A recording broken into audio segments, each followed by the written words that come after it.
Friends, मैं Rakesh Sharma government polytechnic Kota में प्रवक्ता केमिकल के पद पर कार्यरत हूँ। यहाँ मैं सेकंड ईयर केमिकल डिपार्टमेंट विषय 30 से 206 केमिकल रिएक्शन का अध्यापन करता हूँ। आज हम यूनिट नंबर 3 के बारे में अध्ययन करेंगे, जिसका टॉपिक है analysis of kinetic data obtained from constant volume batch reactor. किसी कांस्टेंट वॉल्यूम बैच रिएक्टर से प्राप्त काइनेटिक डाटा का एनालिसिस करके ऑर्डर व रेट कांस्टेंट का मान ज्ञात किया जाता है। इसके लिए मुख्य रूप से दो प्रकार के मेथड प्रयोग में लाए जाते हैं, जैसे इंटीग्रल मेथड एनालिसिस और डिविजन मेथड एनालिसिस प्रयोग किया जाता है। आज हम इन दोनों मेथड के बारे में विस्तार से अध्ययन करेंगे। अब यहाँ पर पहले क्वेश्चन कहता है integral method of analysis of kinetic data का इंटीग्रल मेथड एनालिसिस किस प्रकार से किया जाता है।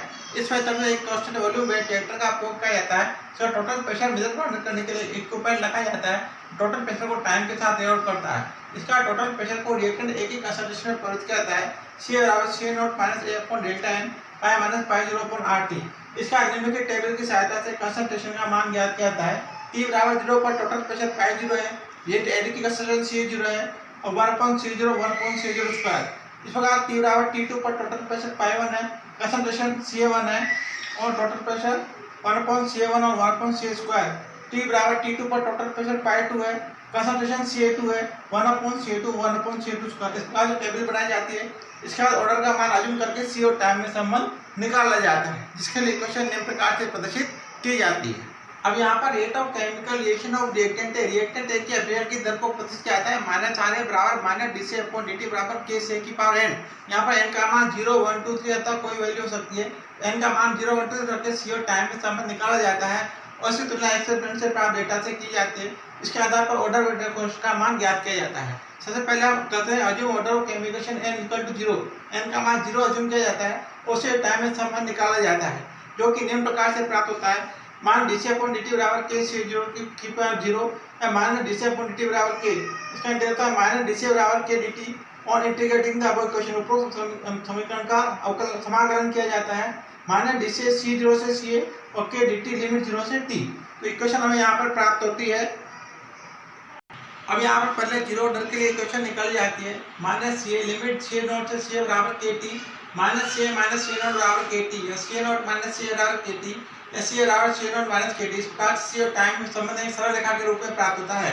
यदि एक्सपेरिमेंट से जो डेटा प्राप्त हुए उनकी ग्राफ एक सरल रेखा के रूप में प्राप्त होता है, जिसे जोड़ ऑर्डर की रिएक्शन माना जाता है। इस सरल रेखा का स्लोप माइनस K को प्रदर्शित करता है। यदि ये ग्राफ प्राप्त होता है तो इनका मान दोबारा अज्यूम करके C और टाइम में संबंध निकाला जाता है।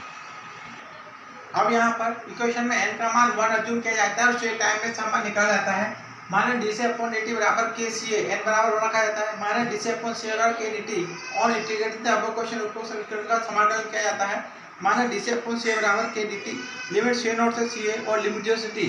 इसका इंटीग्रल होता है माइनस ln CA C0 से CA बराबर KT। इस प्रकार फर्स्ट ऑर्डर के लिए इक्वेशन यहाँ पर निकाली जाती है minus ln CA minus ln C0 बराबर KT माइनस ln C/C0 बराबर KT ln C/C0 बराबर माइनस KT C/C0 बराबर e की पावर माइनस KT C बराबर C0 e की पावर माइनस KT। इस प्रकार से C का मान लगातार एक्सपोनेंशियली टाइम के साथ कम होता जाता है। यदि C और टाइम एक्सपेरिमेंट से जो डेटा प्राप्त है उनका ग्राफ C और टाइम के ग्राफ एक एक्सपोनेंशियल कर्व के रूप में प्राप्त होता है, उसे फर्स्ट ऑर्डर की इक्वेशन माना जाता है। अदरवाइज n का मान 2 रख के दोबारा इक्वेशन निकाली जाती है। सेकेंड ऑर्डर के लिए इक्वेशन निकाली जाती है। सेकेंड ऑर्डर रिएक्शन के लिए रेट इक्वेशन में n का मान 2 रखा जाता है। तो इक्वेशन प्राप्त होती है माइनस dC/dt बराबर KCA की पावर स्क्वायर या माइनस dC/CA स्क्वायर KDT और इंटीग्रेटिंग अबव इक्वेशन, उपरोक्त समीकरण का समाकलन किया जाता है माइनस dC/CA स्क्वायर बराबर K इंटीग्रल dt लिमिट 0 से T और C0 से CA। dC/CA स्क्वायर का इंटीग्रल होता है माइनस 1/CA। इक्वेशन प्राप्त होती है माइनस 1/CA C0 से CA बराबर KT। अब यहाँ पर सेकंड ऑर्डर के लिए इक्वेशन निकाली जाती है 1/CA माइनस 1/C0 बराबर KT या 1/CA बराबर 1/C0 प्लस KT। यहाँ पर 1/C और टाइम में ग्राफ बनाया जाता है, जो एक सरल रेखा के रूप में प्राप्त होता है। यदि कांस्टेंट वॉल्यूम रिएक्टर से जो एक्सपेरिमेंटल डेटा प्राप्त होते हैं उसके आधार पर 1/C और टाइम में ग्राफ बनाया जाता है। इसका इंटरसेप्ट 1/C0 को और स्लोप K को प्रदर्शित करता है।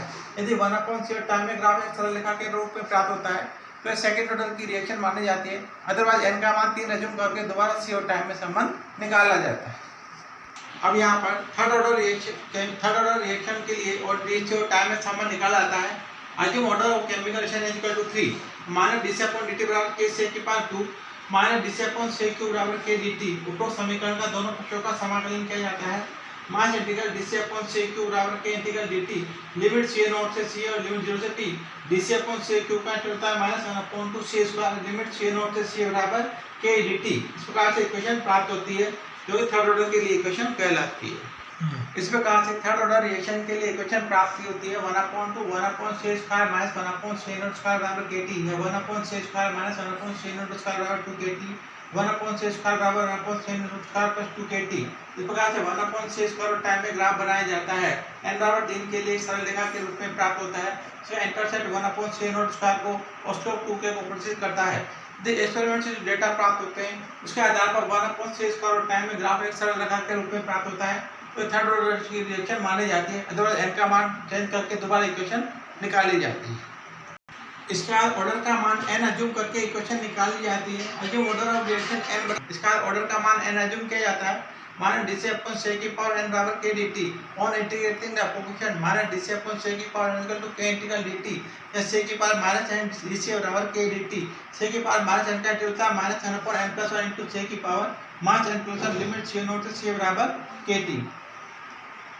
इस प्रकार nth ऑर्डर केमिकल रिएक्शन के लिए इक्वेशन प्राप्त होती है 1/n-1 वर्क अपॉन सेक की power n-1 minus 1 upon c not की पावर n-1 बराबर kt।